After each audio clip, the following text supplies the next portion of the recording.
Nagkabasag-basag at nayupi ang dalawang motorsiklong ito matapos magkagit-gitan nitong linggo ng madaling araw sa Talisay, Camarines Norte.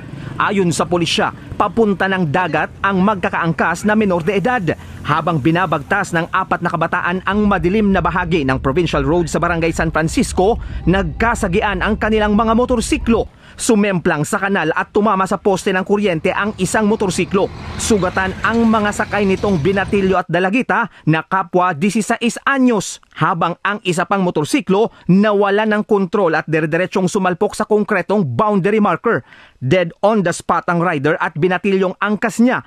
Parehong 17 anyos ang dalawa. Hindi naman actually nagkakarera. Magkasunudan sila. Siguro medyo hindi lang napansin itong driver ng na medyo malapit na yung motor niya. Napag-alamang nagkayayaan lang ang mga biktima na pumunta sa Bagasbas Beach. May narecover na 2 helmet sa lugar pero ayon sa mga pulis, walang suot na helmet nang maaksidente ang mga biktima. Iniimbestigahan na kung nakainom ng alak ang mga biktima bago bumiyahe.